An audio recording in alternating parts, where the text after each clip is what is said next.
This is Big Man Tyrone, and you're about to watch the MtG Cabal cast with your hosts, Woad, Thirsty, and Reptar. Sub to us on all your podcast networks at MtG Cabal Cast and YouTube. All right, guys, welcome to the newest episode of the Cabal cast. So this week it's kind of a deep dive into something we've glossed over before, which is basically business strategies as it differs based on the size of your business. Mm-hmm. So obviously your bigger vendors, GP, stuff like that, you have a different strategy for what you're doing as opposed to a backpacker. So this is going to be the first of two parts. This week we're going to cover the vendor side, the non-backpacker side of it. Mm-hmm. And we each have different experience with where inventory focus is for a vendor. Me being much more on the GP side. You want everything at the GP. You don't want holes. You want to fill it in the GP. And my lovely co-host much more on the it's okay to have holes. We need it on the website side of things. So going to try to get into the strategies there, what the differences are, etc. And that's it for part one. Part two, we'll get to backpackers. So let's get it started. Yeah. So the website side of things is actually kind of interesting. And you don't know as an attendee at an event that you're working with a vendor who prioritizes their website over their on-premises presence until you start looking around. And let's say you're at a modern event and you're like, all right, I need this fetch land. I need... not scalding tarns because people have those. Let's say something lower tier like arid marsh flats. Yeah, I need marsh flats for my deck. I'm playing whatever it is. I'm on Mardu Death Shadow, right? That's a deck, or was. And you go to a vendor and you realize they have like 7 out of the 10 fetch lands, and one of them that they're missing is marsh flats, and they have 8 of the others. Well, chances are that that's a vendor that prioritizes their website over the on-site presence. And they know that having that card in stock on the website offers them more opportunities to sell that card. They have a larger sales velocity of that card on the website as opposed to being on-prem, because that card will pass by millions of views over the course of that weekend, or close to millions of views. Whereas on-prem, it's closed down, you're locked in. If people really need marsh flats, you can buy them on-prem. As a vendor, you have that opportunity. You can fill that hole on site. It is not your priority to take that card away from the website, which is your primary focus and your primary revenue generation stream, to bring it to an event where that card will be missing for days from the website. Similarly, you'll see buy lists that might look a little out of line for the event. You look at a buy list and you look at the hot list and you say, okay, there are a lot of cards in this hot list that don't serve the format here this weekend, or let's say it doesn't serve the standard format. It serves something else. It looks more casual or more slanted towards filling weird holes as if they're, a commander-only vendor. Well, this is a vendor that's filling holes on the website. They are prioritizing the holes on the website versus inventory they can flip on-site. They may not have the hottest card in standard or modern on that hot list because they're all sitting on the website and they have more than they need on that website. They don't need to buy any more to flip that weekend. Similarly, if they sell out on the website and you're there waiting to buy cards from a vendor and you see them buy that card and it doesn't get placed back out, it gets put back with inventory, and you ask to buy it and they do not let you, that card is probably going back on the website. It is not a harrowing experience, but it can be very different than what you're used to when you think of vendors at other events, or when you deal with other vendors who have a GP-only inventory, a Magic Fest-only inventory. And it's really interesting and really unique, and there's a lot more that goes on behind the scenes when the day ends, and that's something I will cover later. But it is not uncommon now to work with a vendor that prioritizes their website over their on-site inventory and presence. And so something that, people always wonder then is obviously you have aggressive stuff for stuff you need on the website. Oh, yeah. Say, for example, we have the marsh flats on the website. We just don't need them for the website because we've satisfied our stock. Mm-hmm. Now, when you generate your hot list for the weekend, would you typically put marsh flats on your hot list? Would you have a different buy price for it? How would you approach that in that instance? So The hot list just being the representation of the cards that we want that weekend, because we know we have an event coming up and we can flip that. We have because we run our own event series, or we will be at another event where we know we can place it, or we know that demand is as such that when we stock that card, the notifications go out for people that are watching it, and that card will be sold almost immediately, right? Okay. So that card could be on the hot list for that reason. But we might still have a price on that card, even though it's not on the hot list, and even if we have enough to sate demand for the next few events, we will still buy that card, but it might be below what our normal buy list number for that is. So if you go to our website and you look at the buy list number there and you see one particular number, that number is set for demand over time. Whatever our expectation is, what our forecasting says, we need to buy X quantity at X dollars to be able to sate the demand that we expect.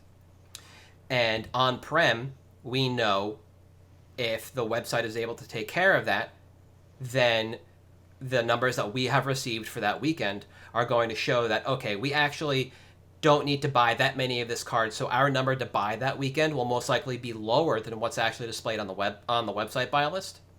Okay. And the buy list number might actually be lower than what's on the buy list, because we know our website buy list will catch more eyes, and we will have more people that are willing to sell or trade in those cards to us via the website to take, credit or cash and then re-up with us, buy what they need to. So it kind of goes both ways. If something hits the hot list, chances are it's just going straight back to the website, because we know that the demand that we have for the card on the website is greater than the number of cards the total number of that card that we will bring in via the website buy list. So we need to implement our Magic Fest buy list in such a way that we capture more copies of that card. We can bring more back to sate the demand we expect. So it kind of goes both ways. Okay. And is that something then, so obviously you have this stuff you're pricing aggressively. You want it for the website. Do you process no cards over the weekend then? Like, do your buys, you just hold them until they get uploaded on the website? Or do you separate those out as like, hey, these are the things we definitely want for the website. Put this aside. Because, when you go to a Star City and you sell the Star City, Yep. They don't process that on site. No. When you see that get handed to one of their buyers, you cannot buy that card until it's on the website. Yep. And is that something you would do in that case? Or would you separate out, this is the stuff we definitely want, and this is the stuff we're okay selling if someone asks? So I'll answer both halves of that, but there's two answers to both, because it is dependent. If we are buying enough that we know our warehouse will not be overtaxed in putting those cards themselves, then we will just one row everything. Just keep tucking it away in the back, just in the box, right? And we will review the buys and just verify everything before it goes back home. But if we are bringing in too much, which is a very convenient problem to have, or we know that the warehouse is already taxed. Let's say there's a set release coming up and we know for another game and we know the warehouse is already going to be slammed, then we might actually process those buys that night. Okay. And that is us inputting the cards. They won't be listed on the website. They'll basically just be entered into the system and ready to receive by the warehouse. So the warehouse will have the list of what's coming in already, and they can just verify. Exactly. And I can't remember if the way they're imported is the way the warehouse receives them. Like, there's no sorting done on it or what have I can't that part I can't remember. But basically, it just saves the warehouse some time, and we'll pre-process them. All right, so that's part of it. If we are in the case of Hogak and Oko, Uro, these kinds of cards that people need them on site, we also need on the website.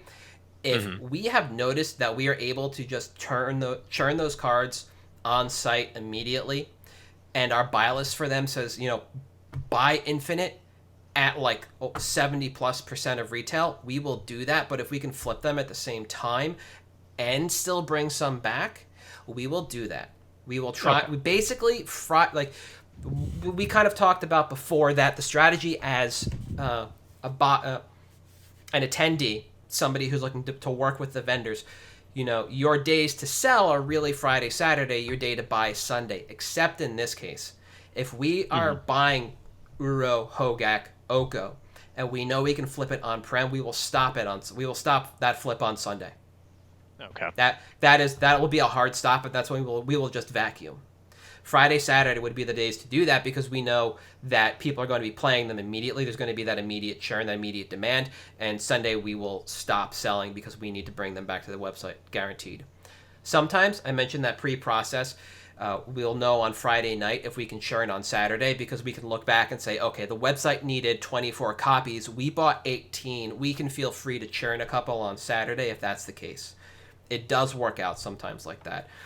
There are also instances where we'll buy something, like a duel or a fetch, where we do know if we put it in the case and we churn it, despite the fact that the website may want it, we're fine making that money before the end of the weekend. That one's a little more touch and go, and sometimes has to do really with the price point on it. If it's an expensive card, something that's graded, like I said, a duel, a piece of power, something that's iconic to the game like that we know if we put in the case and we churn it on site, we're okay with. But if we bring it back to the website, that would also be cool. We might put it in the case the next day. Almost nothing gets pulled immediately unless we have to fill a hole, immediately. We set up for the event. We didn't know that Jund was the hot deck this weekend, and we sold out of every copy of Lily of the Veil that we had, but people are still asking. Okay, every copy we buy now gets priced and put back in the case. Yeah. That too does happen. It is definitely touch and go, but there are definitely some rules that say, okay, no, look, this is what we do first because website, and now under these conditions, can we change the way we do things?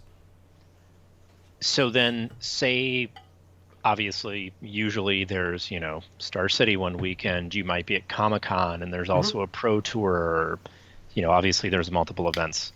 And all of a sudden, a card that's on your website list spikes.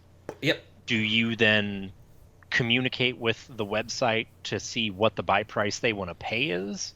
Or is that something you generate on the fly to just hoover as many as you can up, knowing, what, if we pay too much here, we can take a little bit of a hit on the website because we're going to fill out carts and it's extra traffic. And there is a value to that advertising. Is it like you still want to make your margins, we're going to stay within margin? That is very much a show lead question. Okay. I have never been an overall show lead for this kind of thing. I do know it has happened where strategy has changed on the fly regarding certain things, and we are always in contact with both the website and any other teams that we have out. Okay. There was a point in time where I was at GP, I think it was Oklahoma, and there was another event running, and Oklahoma was amazing. It was a modern event. That was the one right before Treasure Cruise was banned, where Titan Breach first dropped. Really, it was one of the last birthing pod GPs, and we were working that event, and we were just, it was crazy for everyone there. And then all of a sudden, our show lead got a text from the other team, and it had, from the Italians that flew over from Italy, 3 Fraternal Genesis. These guys just walked into the event because they knew that the team that was working there they were BSing with them, and that other team you have the time to BS, but you're also very much in contact with one another, and you're able to change strategy on the fly. Have we pulled cards? Yes. Sure. Absolutely, because they've popped off somewhere else, and we needed to have them for the website. And obviously, stuff changes over the weekend. The deck does well out of nowhere. People are clamoring for a ban, a restriction, whatever, because Magic players love to complain about things that do well. Yep. And Wizards always listens eventually, except for Astrolabe. Whatever. Can't solve that problem. I think I know where you're going, and we still bought and sold Hogak at GP Vegas. Yeah. So that's... I remember having that conversation with you at GP Vegas because we were not touching it with a 10-foot pole, and everyone that came over to our booth, we were like, go see them. Yep. They'll take them. Do it. Ban or not, if there's still demand, we will pick up, and it's not like we won't eat crow on margins if we have to because we overbought. But if at that point in time we were buying Hogak for the website, an event or two that we had coming up before the next BNR because they were still on a schedule at that point, things might have changed. by now. Yeah. With, maybe every Monday, who knows. And we were fine eating the couple dollars. Like, Yeah. Hogak was like a $6 rare, and Modern Horizons had just started opening 2 Magic Fests ago, so that was like within not even a month.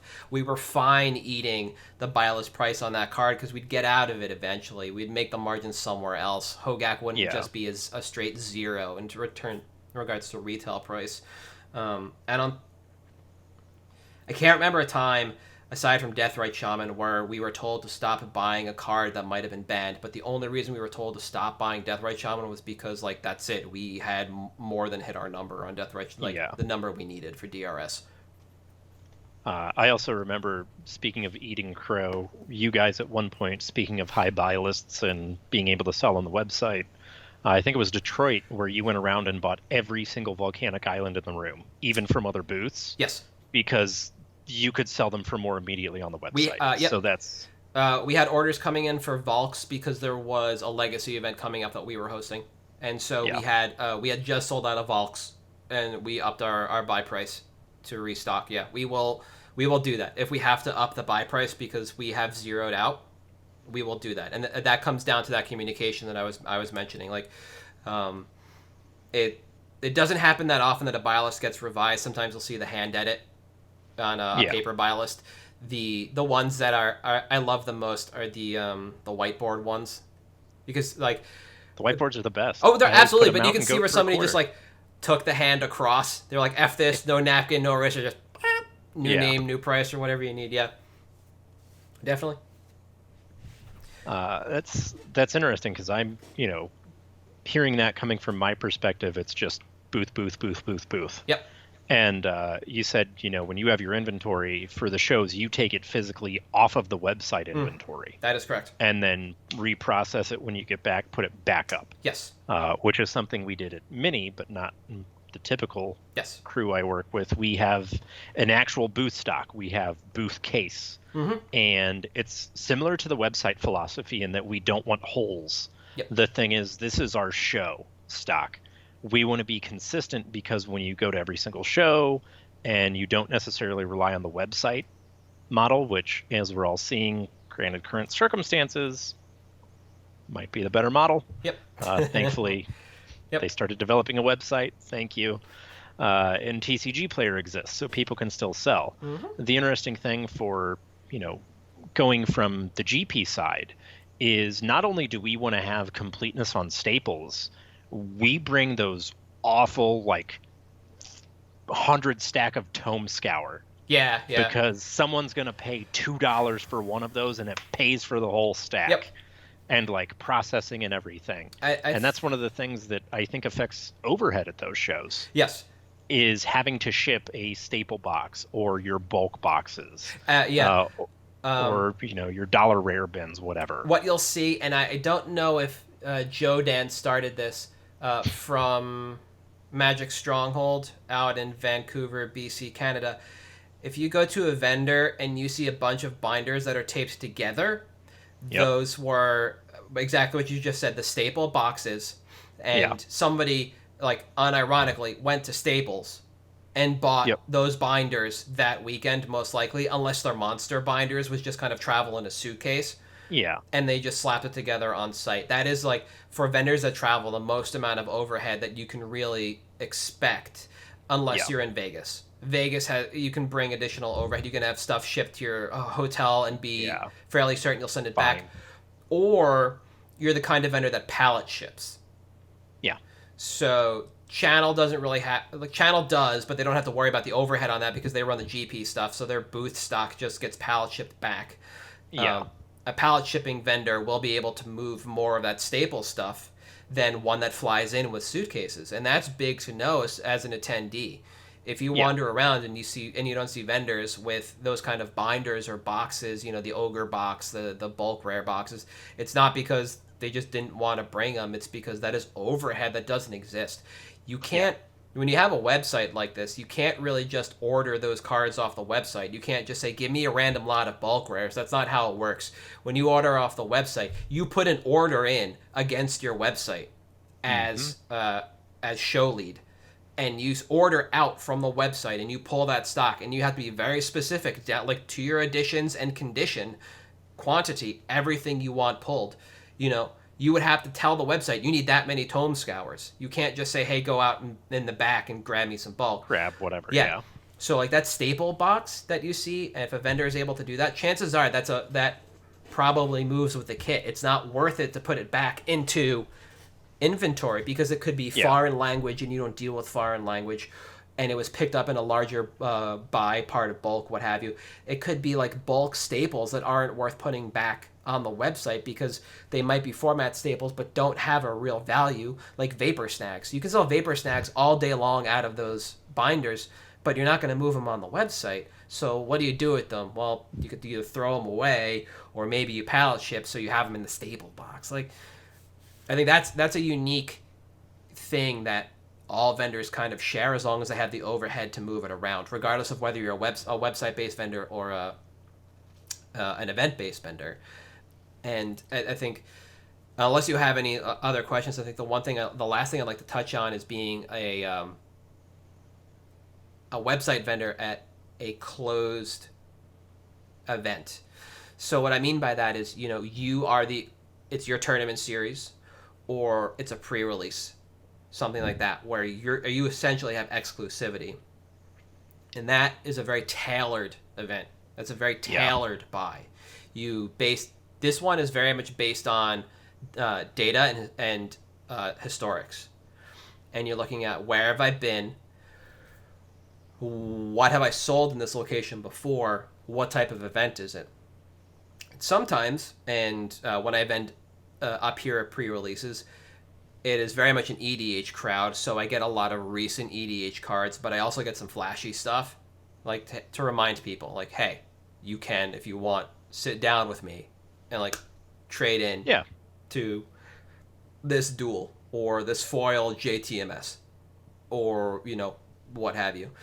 And that small event has a very small budget, so you have to be very careful as the show lead when you are ordering from the website that you are casting as wide enough net as possible to make sure you're able to make as many sales as you can without being too flashy and cause too much overhead.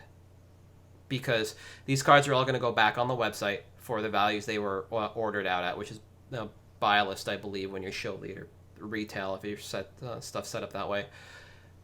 But you need to interest people in sitting down at that booth.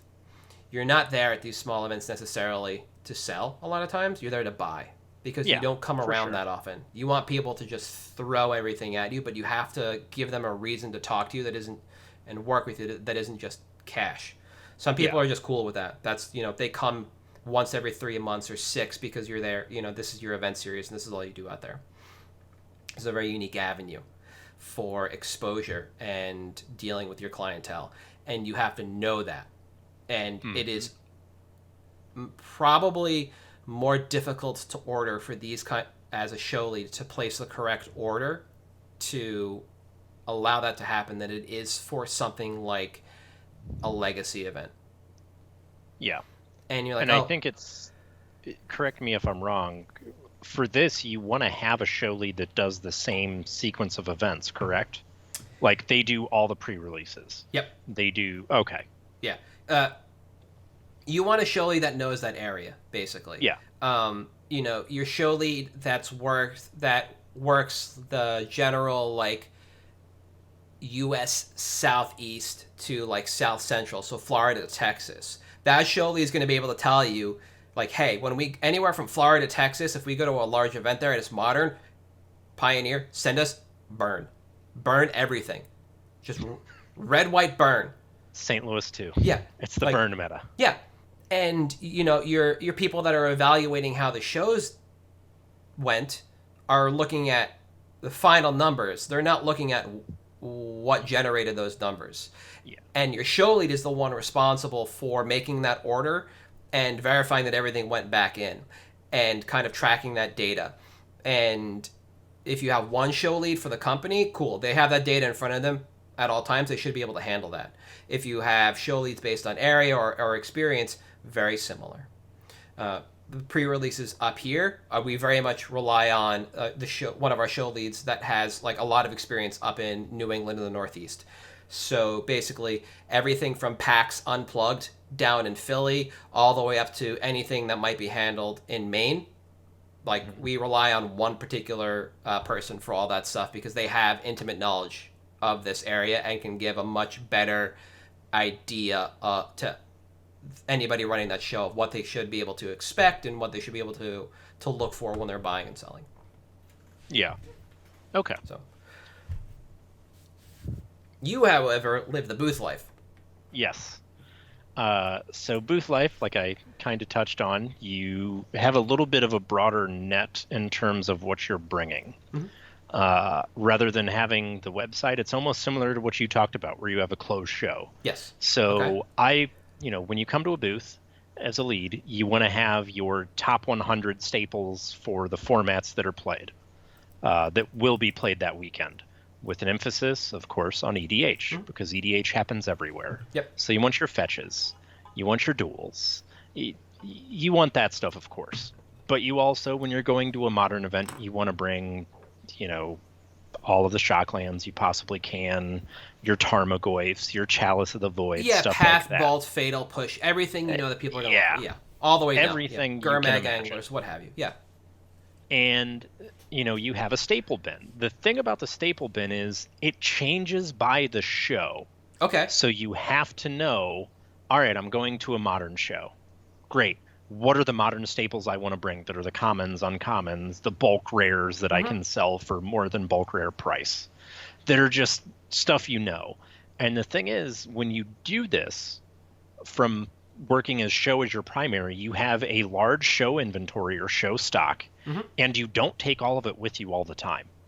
You may have here's my modern staple box. Yep. All right, it's a modern event. We're bringing the bulk staples for modern. Bring that with. It's a Pioneer event. Bring your bulk Pioneer staples. And it's a little bit more space intensive than it sounds like it wouldn't be than just pulling it from a warehouse, but it is, because a lot of these places also have their own website with a separate inventory. And the reason that a lot of these companies go for the separate inventory route is because they want consistency at the shows. Because you know what? This booth had all of the foreign foils I wanted last time. This booth has everything, and you want to keep being the booth with everything. Okay. So, when Magic Corner comes over from Italy, everyone knows. If you want Spanish, Italian, German, French, whatever foils, go to them. That's where you want to go. And it creates that consistency of brand, so that people start to go there when they need XYZ card. What's the first place I'm going to check? Go there. Okay. And that's why you want to have a little bit of everything, and you want to have consistency on the staples. I'm at a modern event. I need commons and uncommons. What's the vendor that always has the commons and uncommons at a modern event? Go to them. Yep. I like that point, because when people ask, we send them to the booths that we know pack that way. So it's generally Channel or Moose. Usually the local as well we'll point to, because our expectation is that you're local, you're probably do this. Yeah. And it's interesting because it's the two different styles of like the website and the GP, I think really form the symbiotic relationship of vendors that they all help each other out. Because, at the end of the day, sure, we're kind of in competition with each other, but the way I always phrase it is, if you come to me and I don't have what you want, I at least want to be able to tell you where you want to go. Yes. Yeah. I think I want to make this point and then ask a question. Agreed, we're all in competition, but I think everybody thinks we're in competition. Like, the attendees think we're in competition for the wrong thing. From my experience, we're not in competition for sales. No. If we sell cards, cool. Yeah. I want to buy your entire backpack. Everything I'll buy your shoes if you give me the opportunity. Yeah. Is it Eric Lachamps? What was his last name? The competition they ran to buy the goofiest piece of clothing. I want to be that. I want to buy with the goofiest thing I can find in the room. Like, that's it. That's why I'm there. I'm there to restock and refill. And the means to that end is to have cards up front to sell to people as well and bring people into the booth and show them like, hey, I have stock, I'm a vendor, I know what I'm doing. Yeah. So my question is similar to the format Staples box. When it comes to non-pimp foils, let's just say format foils, right? And I don't mean like Tarmogoyf, Lily of the Veil are bad examples, but look at like Bolt and Fatal Push, Thought Scour, whatever, Wild Slashes, etc. Like that, I assume that stuff is outside of the generic Staples box. But is it handled similarly, where it's like, okay, we're going to a modern event, so we know we need these modern foils, or do they just kind of tag along with the idea of a foil box? They kind of tag along with the idea of a foil box, and a lot of times it depends. So like when you go to a standard event, we typically don't bring foils because a lot of people don't foil standard. Yep. When they come to Legacy, though, we're going to bring every foil bolt we can. Absolutely, when we go to Modern, we're going to bring every foil bad cantrip because it's not brainstorm that we can. Yep. And it's also, as talking on the smaller levels, so similar to your pre-releases and stuff. If you have an LGS where you host events, well, everyone here that plays Jund likes foiling their stuff out. Great, we'll keep that at the LGS because someone will pay too much money for it there. Yes. Yeah. Okay. And it's similar to having to have staples in stock. It does create a little bit of an issue with the buy list because say it's a modern event and all of a sudden Misty runs hot. We were selling Misties for $50 and we sold out in 2 hours and our buy price was $40. Well, there's none in the room now. And this actually happened in Phoenix. Uro over the weekend went from a $20 buy list to a $55 buy list in 3 days. Because it was a thing where we wanted to have it in the booth. We needed it available immediately. And it allowed us to, autonomously basically decide, great, we're going to do everything we can.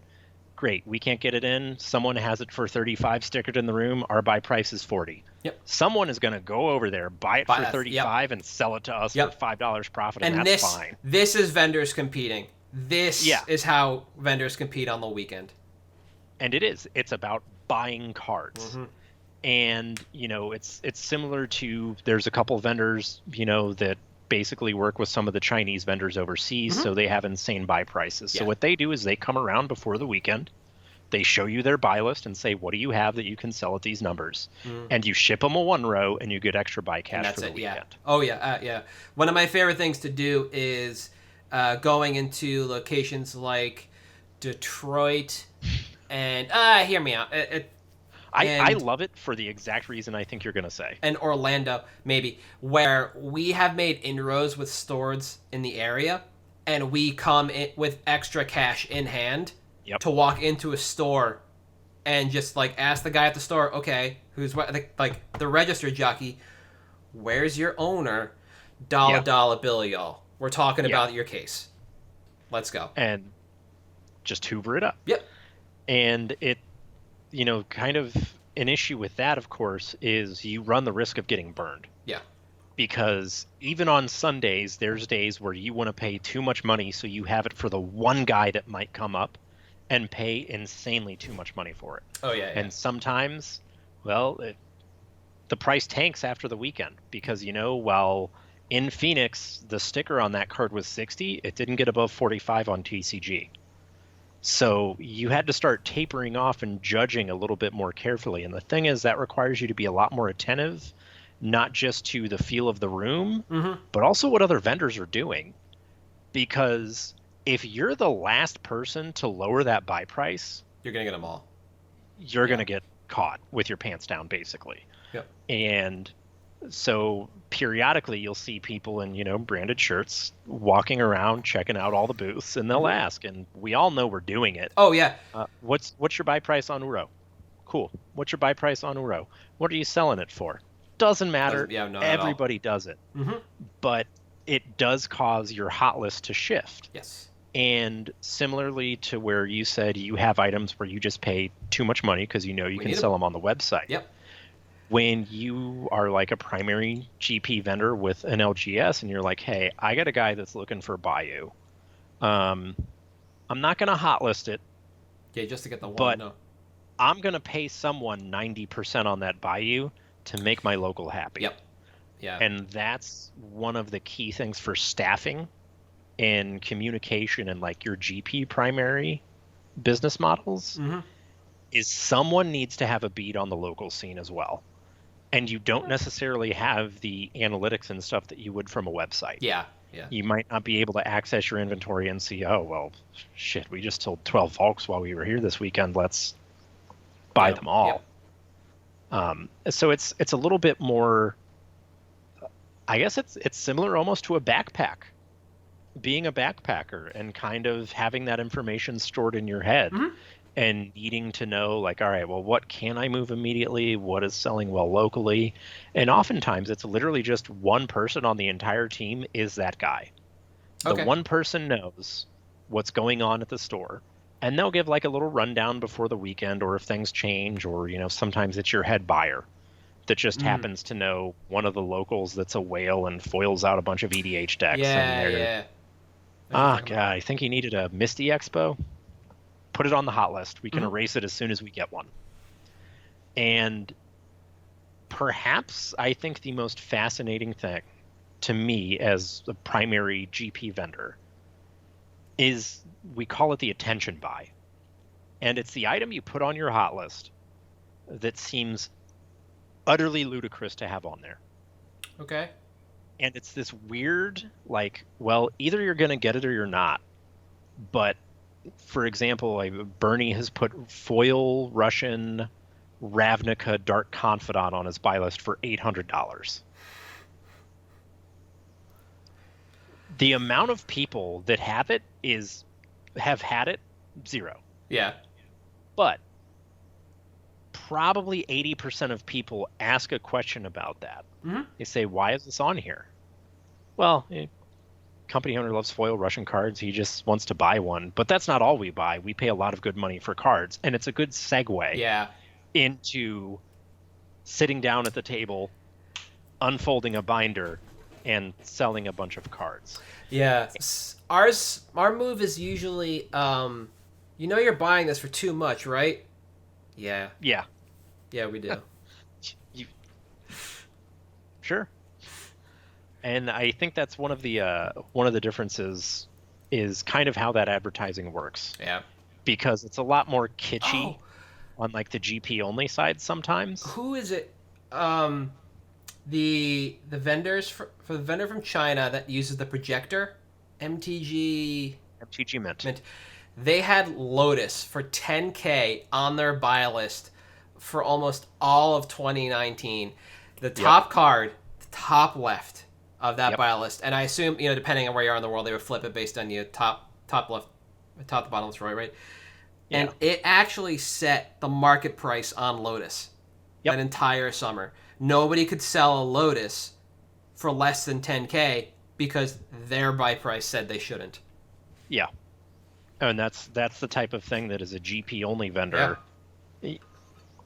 you can actually do that because so much buying and selling occurs at a GP that having a fluid buy list like they do, great, we set the price. If you're in this room and you sell a Lotus for less, you're losing money. Yep. We'll pay more. I also love their buy list, speaking of kitschy GP stuff, because they often have like Vin Diesel's face down in one corner. Oh, I never noticed. Yeah, it's pretty great. That's if you awesome. ever get an opportunity. So, while we're on high end, I do have another question. I know it's sometimes usually split in the booth. There's the high end foil stuff, and then there's just the high end reserve list stuff separated out. Does that change from event to event, or does it just kind of come with, because you know what, you don't catch fish with unbaited hooks? So the way it changes from event to event is very specific. Generally, you have, you know, your stock.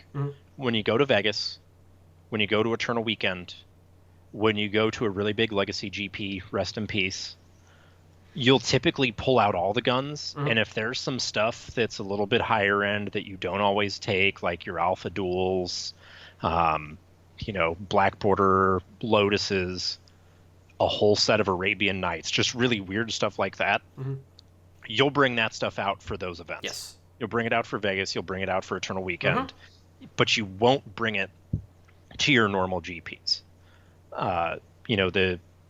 So the high-end stock, your high-end reserve list, your Lotuses, your Duels, those are pretty much, they're in a separate bin that's just high-end non-foils. Yep. Jammed in with the high-end foils. So like your Expos, that kind of stuff. And then typically you have your pack foils and non-foils separated out. Yes. And the reason you do that is for security. You have, your guy that's your high-end, you're there all weekend, and they're kind of like the specialist role for the Grand Prix vendor. They can rattle off high-end buy prices, condition everything in the blink of an eye. But if you ask them how much an island from Return to Ravnica is, they don't know that card exists usually, because it's just not something that they're used to dealing with. Yeah, no, that makes sense. And it's kind of unfortunate because I feel like from the website side, everyone knows a lot of the buy prices. You may just have to have a booth lead sign off on a power purchase, obviously. Yep. But sometimes you'll have that guy that's in charge of high end, and they're the only person that deals with high end.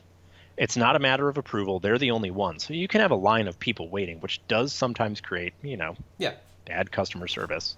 But it's one of the interesting things I've seen at like the primary GP side is you have like your specialist buyers to the detriment and benefit of the booth. Oh yeah, definitely. I was just curious because from Modern Horizons onward, we basically carried with us the anime Lily almost the entire time, a workshop, and then some like medium high reserve list stuff. So like some duels, transmute artifact, things like that. We're not talking power because we weren't at Vegas. So I was just kind of curious how that held for you throughout the same kind of process.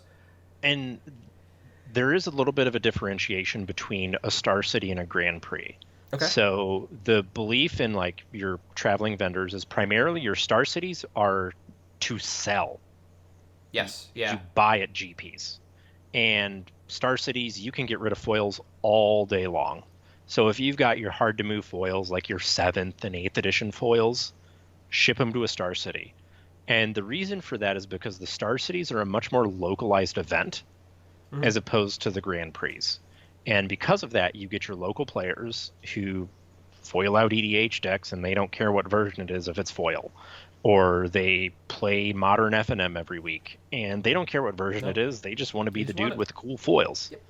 So that kind of plays into what you were talking about with like the closed events where it's a little bit similar. Yeah. In terms of knowing a difference between a Star City, a GP, a Pro Tour, a Vegas style GP, or an Eternal Weekend. Yep. Everything has a different feeling. You got to know where you are. And I think actually Star Cities have their own kind of unique thing right now, and I don't know anybody else who really runs a tournament series similarly that, aside from Face to Face in Canada, I think Bazaar of Moxon might be done, and I think Card Market might be done with their series as well. But the Star City events now that they are allowing in outside vendors, there's really no agreement about how you will and won't do business in regards to like, oh, you can only sell or you can only buy. The reason it's a seller's event is because most people that are going to the Star City event are going because of the brand power that Star City has. So they're there to deal with Star City. Yep. It's also a singular format event, or the last time I actually attended one was a singular format event. I don't remember any sides firing. So you only have people there to play in that event, or people there to deal with Star City because they want to sell. And I will say, since they added the not Command Fest thing to them, they have their command zone. Oh, yeah. At Star Cities, it's same deal. Local EDH players, well, Star City has everything on their website. And there happen to be a couple of other vendors. Yep. But they don't necessarily bring everything and shop around as much as you might see, people carrying around suitcases at a Grand Prix to shop around at every single vendor and see who gives them the best prices. Yep.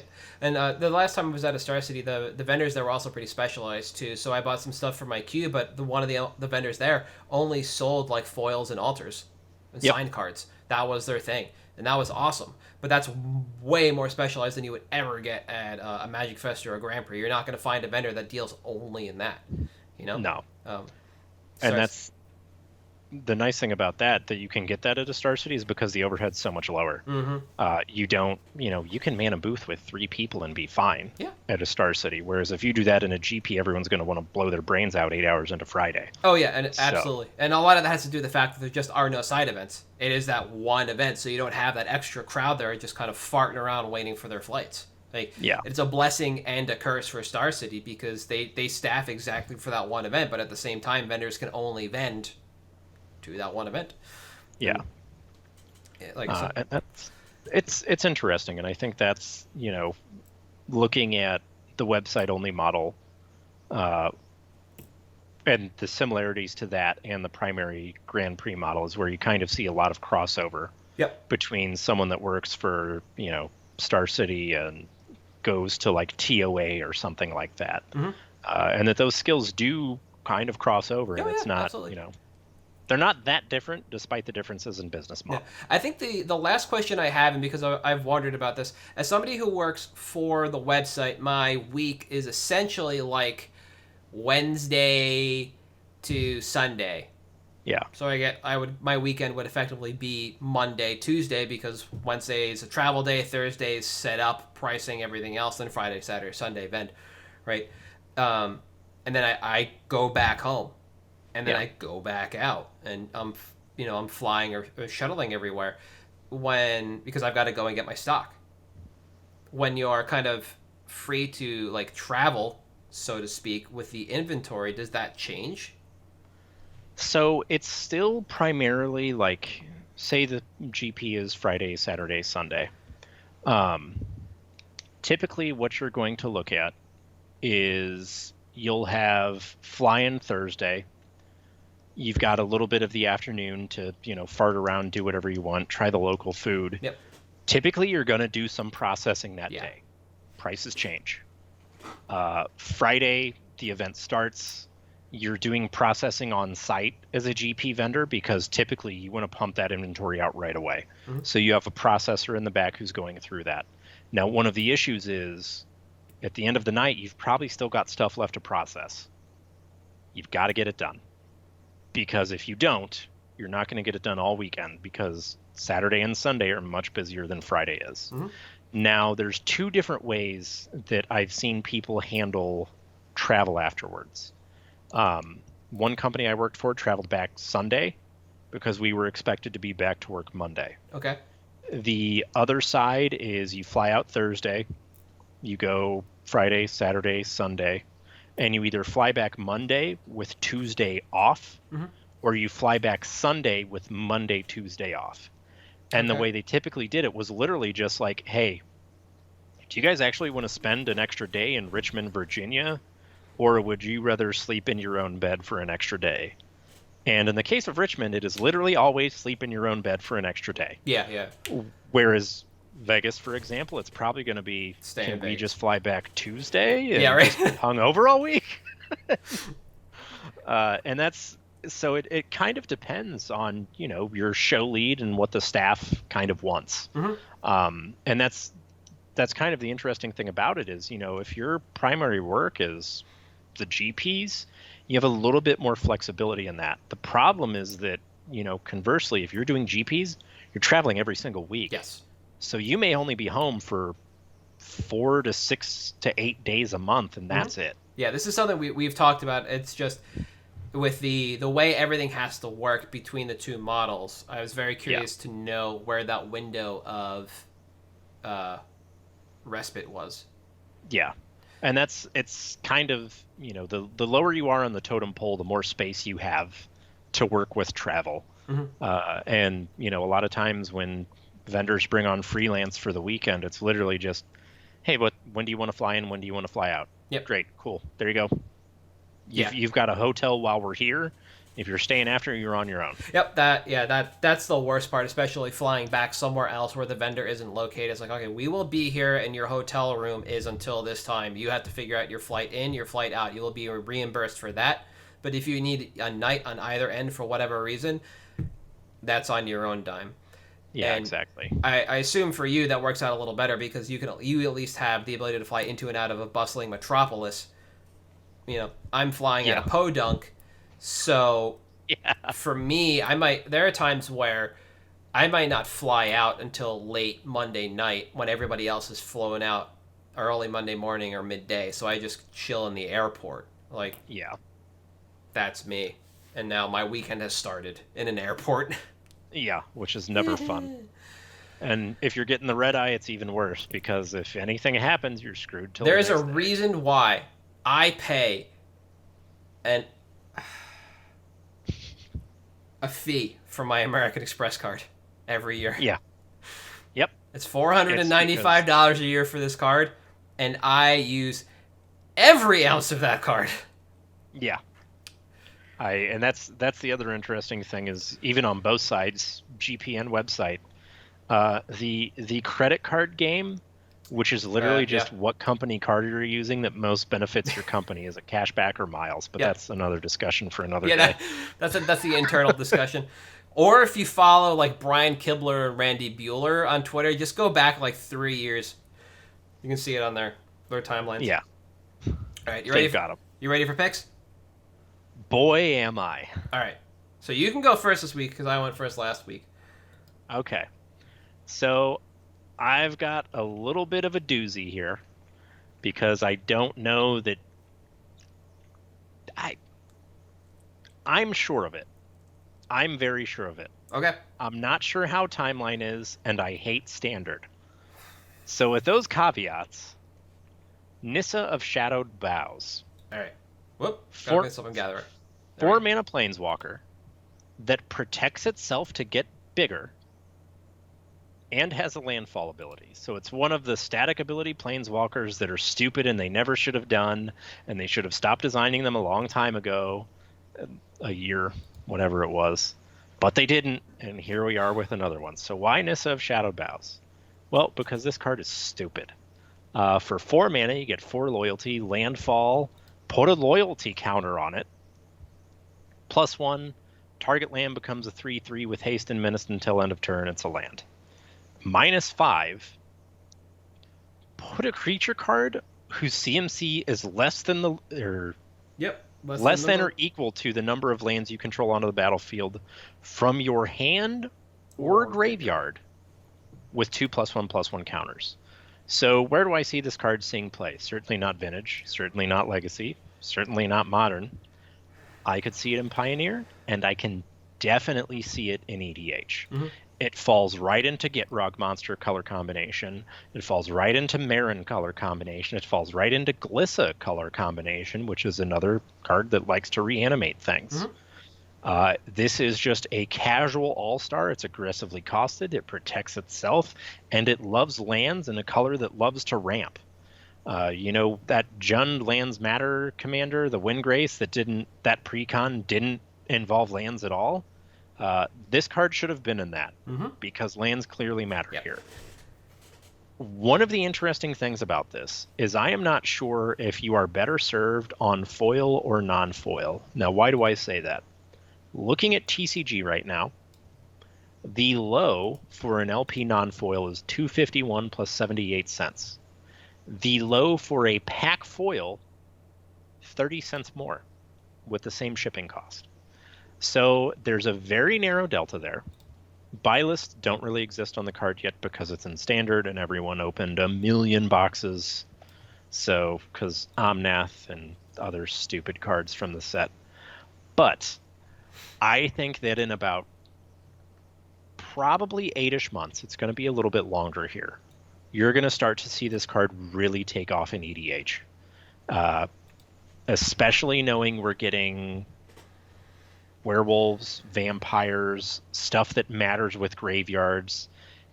If it actually is a Viking theme, hey, Vikings love Valhalla. There's another graveyard theme. It's true. And I think that it's one of those things that's similar to Dredge.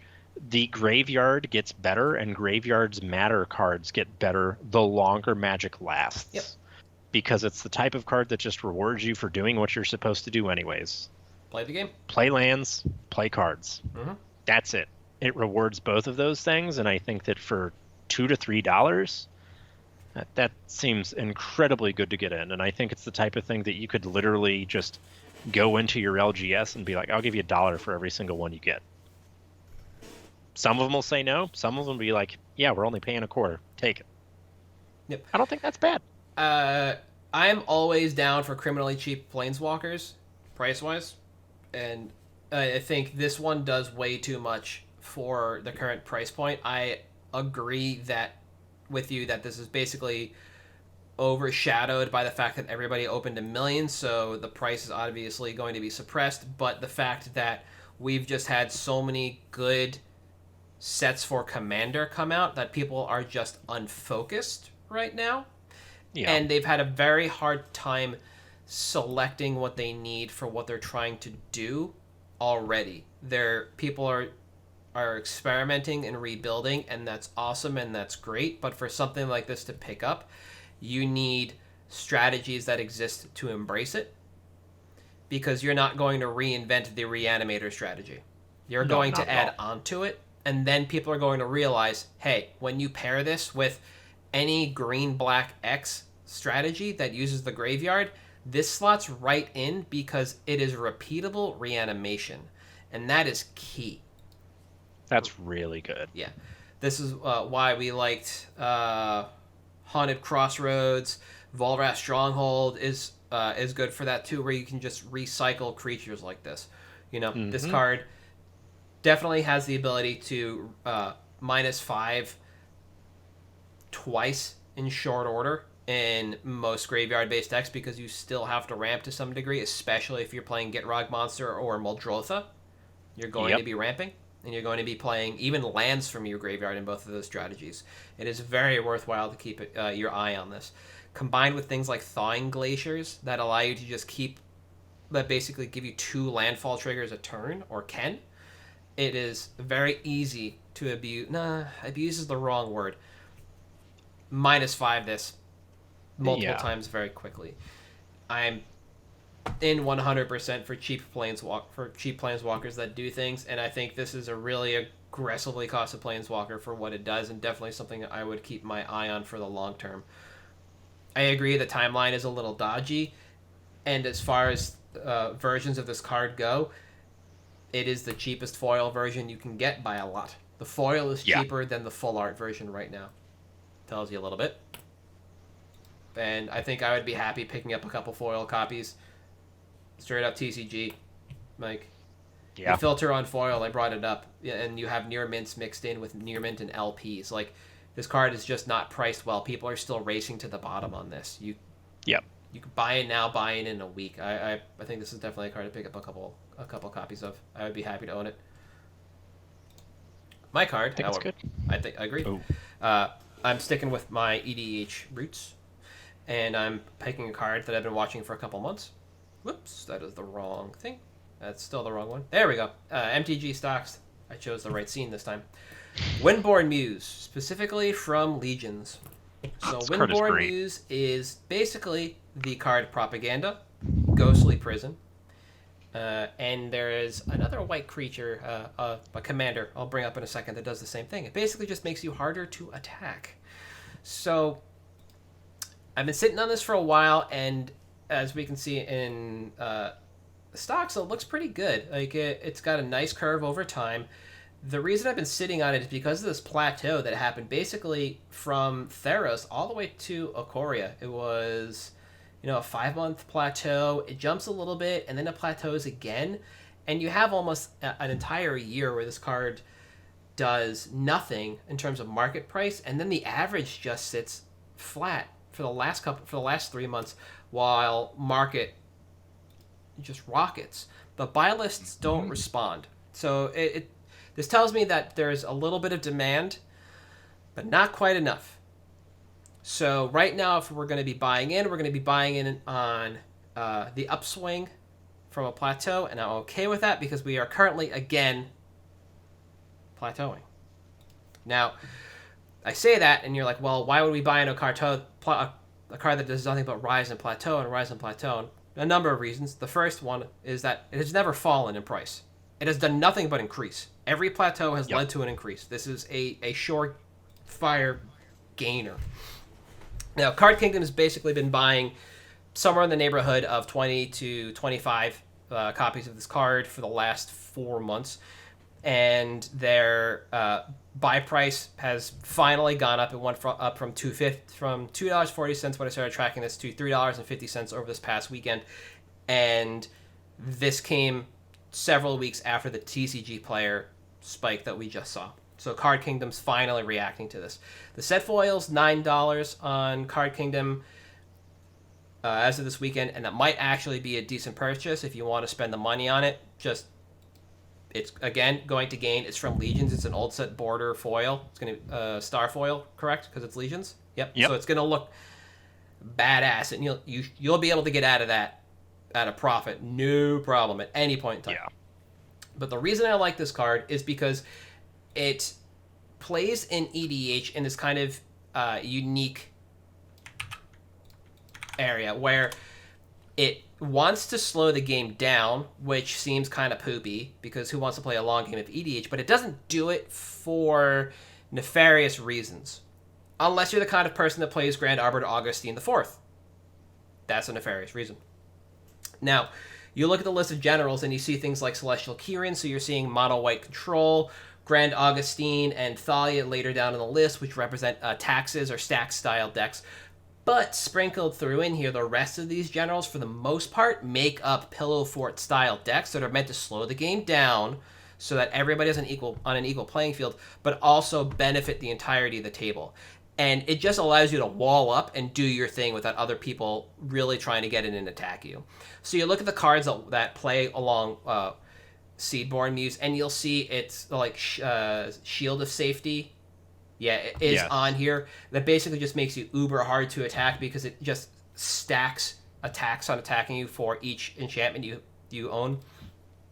And this kind of transforms Windborn Muse into this versatile card that just says, all right, I'm going to sit back here behind and pillow forward up. You guys are going to play the game, and eventually I'll either win in time when you've blown your load and done everything you can. Yeah.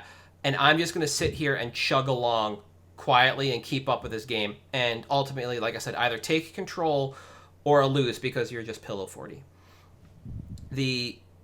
And this style always plays. Nobody is upset to have Pillow Fort at the table because Pillow Fort doesn't combo out. Pillow Fort doesn't blow up all your lands. Pillow Fort isn't looking to kill you with commander damage in 1 to 2 swings. People are happy to have Pillow Fort at the table. They're not so happy to have taxes at the table. So keep that in mind. Now, overall, I think we're going to have several months of stability on this card, and by several it could just be 2 because of what I said regarding Nissa. People are very unfocused right now with EDH. We just got Commander Legends. They're building everything, and Seedborn Muse doesn't really fit into anything new. Instead, Commander Legends gives us a lot more Pillow 40 slow playing cards, a lot of new commanders in the Naya shard as a whole, be it full Naya, blue-white, green-white, what have you, and Muse fits with them. So people will be plugging and playing with what's going on.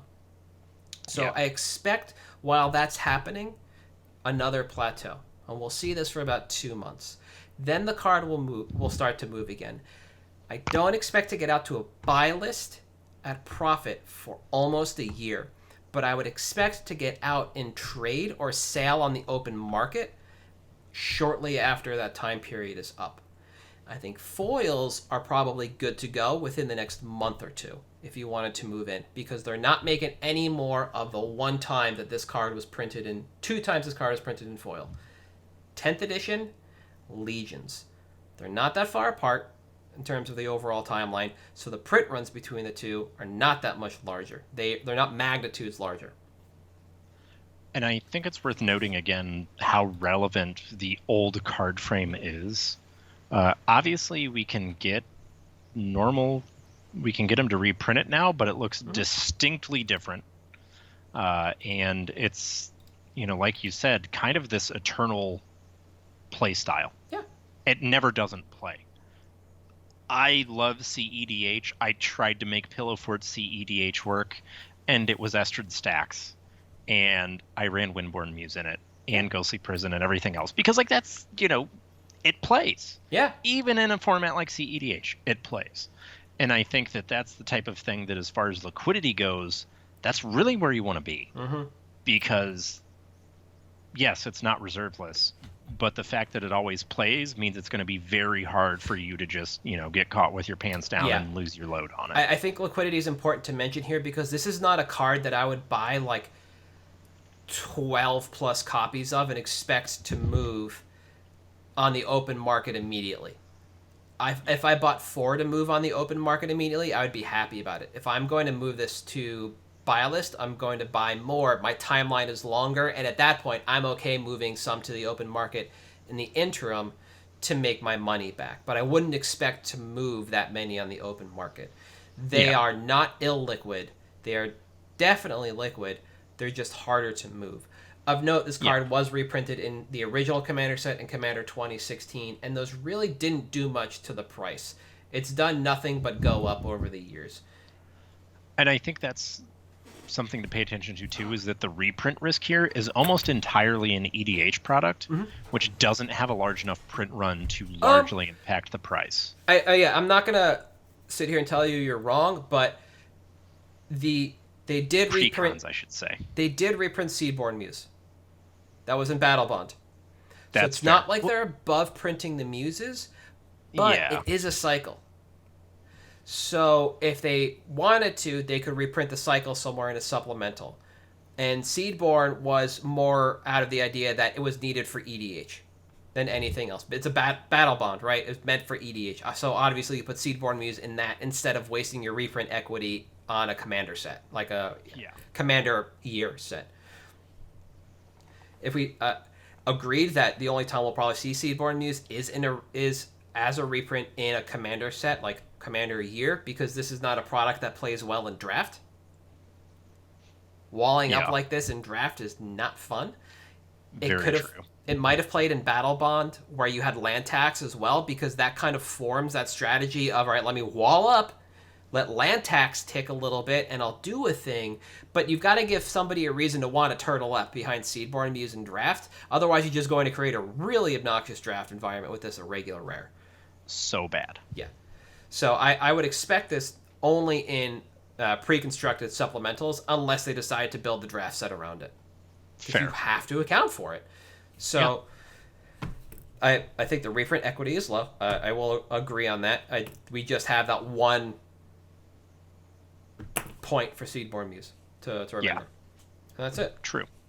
And I don't think this card necessarily suffers from new frame issue. I think the 10th edition looks serviceable. But after that, it's going to look egregious because this art was meant to play on an older border. These yellows and these shades, this canvas, the color palette, not going to look that great on a newer card with the newer border style and everything else. It's just whatever, and the foil is going to look atrocious. It already does. I mean, everything new border looks atrocious. It's true. I'm an old fuddy-duddy. Deal with it. Yeah, fair enough. But that's it for me on Seedborn. Not Seedborn. Windborne Muse. Windborne. Dreamborn's good too, but I like Windborne better for this purpose of this conversation. So, Graveborn's good too. Lavaborn is trash because it's red. I couldn't remember the name of it. Yeah. It's best you forget. Yeah. Agreed. Yeah, Graveborn draws you cards for each zombie you control, and it itself is a zombie, so it at least triggers itself, which is cool. Lose a life draw. Worth it. Oh, absolutely, yeah. But that's it for part 1. We'll be back next week with part 2, what it's like to be a backpacker and setting up your binders, your approach to that. And choosing your events wisely, because being a backpacker means you're not flying on someone else's dime. Yeah. So kind of rough. Yeah, that's going to be an interesting conversation for next week, guys. Until then, we are at MtG Cabalcast on Twitter, Facebook, Patreon, YouTube, Stitcher, Spotify, Audible, eventually. And I am Apple Podcasts. Did Apple, you say that? Yeah, Apple Podcasts. Yeah. I assume you're listening to it there. Otherwise, I am at Halt I am Reptar on Twitter. You are At Thirsty Sizzler. and we'll see you guys next week.